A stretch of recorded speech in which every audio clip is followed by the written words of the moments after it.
Hello student, आज की नई क्लास में आपका स्वागत है। तो आज की क्लास में हम स्टार्ट करेंगे क्लास 8 की प्रश्नावली 6.4, जिसमें हम शुरुआत करेंगे भाग विधि से वर्गमूल ज्ञात करना। जैसा कि आप जानते हैं कि पिछले वीडियो में हमने वर्गमूल की ट्रिक से विधि ज्ञात कर चुके हैं। आज जो एनसीईआरटी की बुक में भाग विधि से किस तरीके से वर्गमूल ज्ञात करते हैं उसको हम सीखेंगे। तो आइए इसके क्वेश्चन हम सॉल्व करते हैं। तो भाग विधि से वर्गमूल जब भी ज्ञात करना हो तो हमें क्या करना होगा, सबसे पहले हम इस तरीके से दो रेखाएं खींचेंगे और जिस संख्या का वर्गमूल ज्ञात करना है उसको यहाँ लिखेंगे। फिर इकाई की तरफ से दो दो संख्याओं के जोड़े बनाएंगे। जब इस तरीके से हम जोड़े बना लेंगे तो सबसे पहले हमें क्या करना है कि पहले जोड़े को देखना है कि अब इस 23 में कौन सी ऐसी संख्या यहाँ लिखें। जो भी हम संख्या यहाँ लिखेंगे उसको उसी से गुणा करवा के उसका वर्ग लेके आएंगे।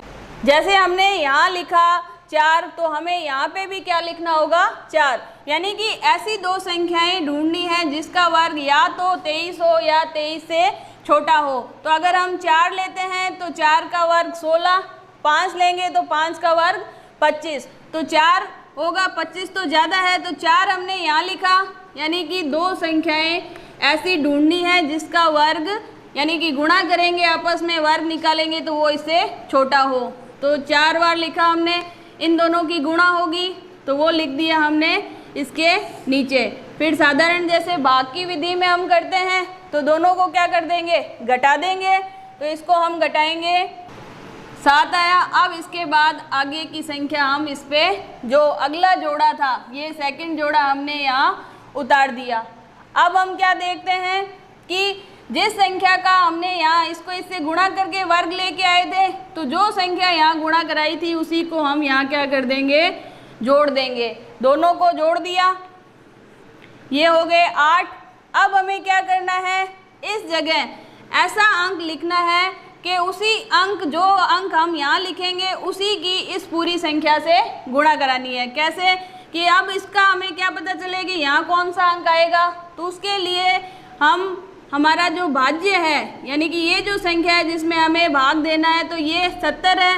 तो इससे हम अंदाज़ा लगा सकते हैं कि अगली संख्या हम यहाँ क्या लेके आए। तो 8 का पढ़ा इतनी बार पढ़ेंगे कि 70 से छोटी संख्या आए।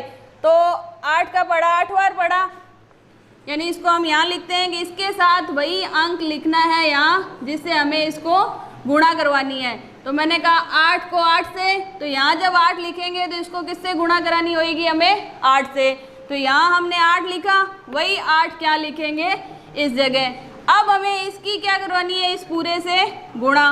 तो जैसे ही हम गुणा करवाएंगे तो आगे 704, ये 704 यहाँ लिख दिए। आगे हम इसको घटाएंगे तो क्या आएगा, 0। तो जहाँ पर ये भाग खत्म हो जाए, इसका मतलब ये जो भागफल में संख्या आई है, यानी कि हमने भाग विधि से जो निकाला है, ये क्या हो जाएगा, इसका वर्गमूल हो जाएगा। तो ये हमने इस भाग विधि से वर्गमूल ज्ञात किया। तो 2304 का वर्गमूल आया 48। एक एग्जाम्पल से अगर विधि स्पष्ट नहीं हुई है तो एक और एग्जाम्पल हम करके देखते हैं। तो अगला जो प्रश्न है इसको भी हम किस वर्गमूल निकालेंगे, भाग विधि से। तो सबसे पहले हमने इस तरीके से दो रेखाएं खींची, जिस भी संख्या का वर्गमूल निकालना है वो हमें इस रेखा के नीचे लिखना है। अब हमें क्या करना है कि इकाई के अंक से दो दो के जोड़े बना लिए। अब ये जो संख्या है 44, तो हमें ऐसी वर्ग संख्या देखनी है जो क्या है, या तो 44 आए या इससे छोटा है। तो जब हम वर्ग करके देखते हैं तो 6 का वर्ग क्या आता है, 36, और 7 का वर्ग करें तो आता है 49। तो 7 का वर्ग तो ज़्यादा हो जाएगा, तो हम क्या करेंगे, यहाँ 6 का वर्ग।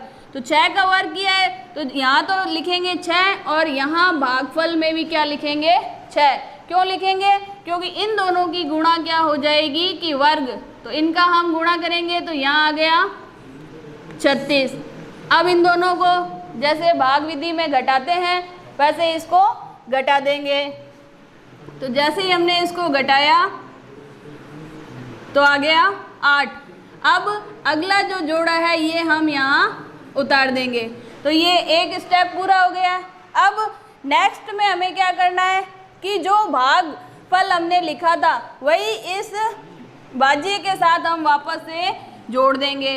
तो जैसे ही हमने इसको जोड़ दिया तो क्या हो गया, 6 और 6 12। अब मैंने यहाँ एक जगह छोड़ी है, क्यों छोड़ी है कि अब हमें यहाँ एक ऐसा अंक लिखना है कि जो भी यहाँ अंक लिखेंगे उसी की इस पूरी संख्या से गुणा होगी। कहने का मतलब है कि 12 के साथ यहाँ कोई एक ऐसा अंक लिखना है कि उसकी इस पूरी संख्या से गुणा करवानी है। अब हमें क्या पता चलेगा कि यहाँ कौन सा अंक आएगा, तो हम सबसे पहले इस 12 से इसको भाग दे के देखते हैं इन दो अंकों को।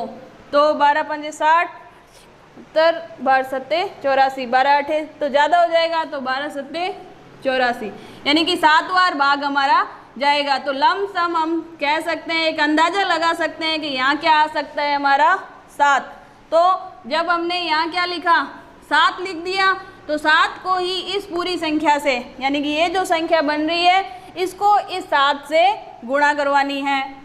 889, तो इसकी पूरे से गुणा करवाई तो आया हमारे पास 889। अब इसको घटाएंगे तो हमारे पास क्या आएगा, 0, यानी कि भाग खत्म हो गया। तो जहाँ 0 शेषफल आ जाए तो उस टाइम में जो ये भागफल हमें प्राप्त होता है यही इस संख्या का क्या होगा, वर्गमूल होगा।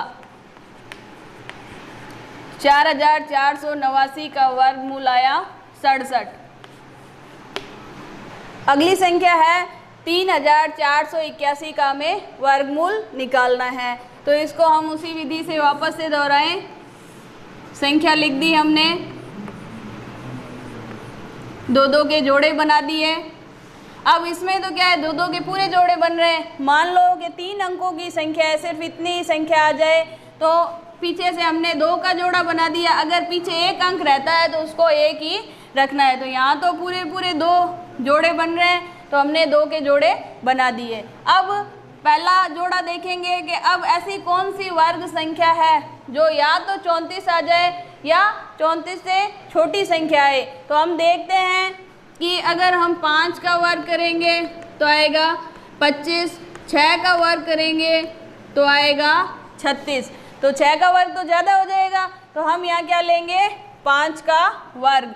तो वर्ग लेना है तो 5 एक यहाँ लिखना है, इसको 5 से ही गुणा करानी है, तो वो कहाँ लिखेंगे, इस भागफल वाली जगह। तो हमने इन दोनों की गुणा करवाई तो क्या आया हमारे पास, 25। अब जैसा कि हम भाग विधि में क्या करते हैं, इनको आपस में घटाते हैं। तो 34 में से 25 घटाए तो हमारे पास आया 9। अब हम क्या करेंगे, अगला जोड़ा उतार लेंगे। अगला जोड़ा उतार दिया 81 का, तो ये हो गए 981। तो यहाँ तक करने के बाद क्या स्टेप करना है कि जो भागफल था वो इसी भाज्य के साथ हम जोड़ देंगे। जैसे ही जोड़ा तो ये हमारे पास क्या आ गया, 10। अब हमें यहाँ ऐसी संख्या लिखनी है कि उसकी इससे पूरी संख्या से हमें गुणा करवानी है। तो हमें 10 के साथ ऐसा कौन सा अंक लिखें कि उसको गुणा कराने पर हमारे पास ये आ जाए। तो इसका पता कैसे लगाएंगे कि हम देखते हैं कि ये जो संख्या है 10, इसको हम इसमें भाग दे के देखेंगे तो कितनी बार जाता है, 9 बार। तो हमारा एक अंदाजा हो गया कि हम क्या लिख सकते हैं, 9। अगर इससे भी बड़ी संख्या आ जाए गुणा कराने पर तो हम एक अंक कम भी ले सकते हैं। तो हमने यहाँ 9 लिखा। अब ये 9 लिखा है तो इसका मतलब यहाँ पे भी हमें जो संख्या यहाँ लिखेंगे वो की वो संख्या हम यहाँ भागफल में लिखेंगे। तो हमने इस 10 के साथ लिख दिया 9। तो इसका मतलब है ये जो संख्या बनी 109, इस 109 को इस 9 से गुणा हमें करवाना है। तो जैसे ही हम इसकी 109 की 9 से गुणा करवाएंगे तो हमारे पास क्या आ गया, 981।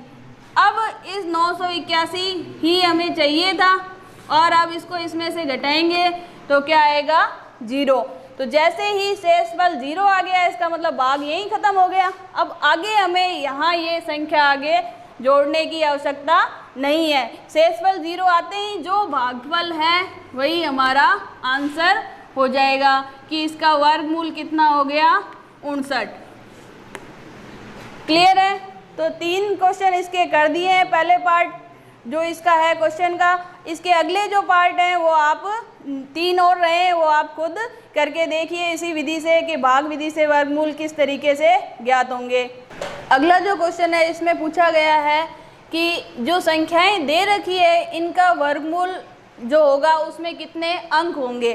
साथ में ही हमें ये कहा है बिना गणना के, यानी कि हमें इसके वर्गमूल निकाल के नहीं बताने हैं, सिर्फ ये बताना है कि ये जो वर्ग संख्या है 64, इसका अगर वर्गमूल आएगा तो उसमें कितने अंक होंगे। तो हम देखते हैं कि 64, तो इसका तो हम सीधा हमें वर्गमूल पता है कि इसका वर्गमूल 8 होगा।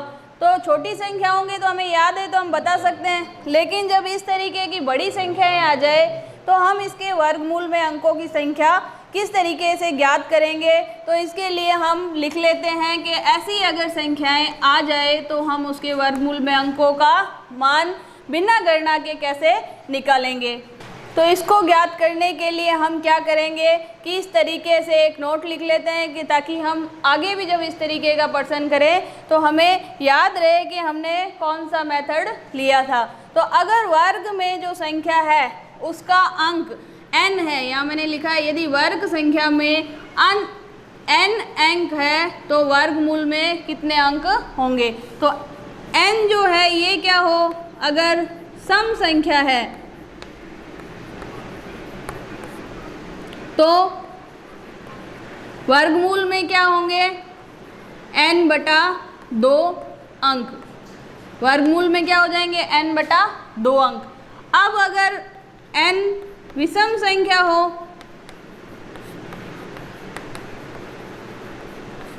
तो वर्गमूल में हो जाएंगे n+1/2 अंक।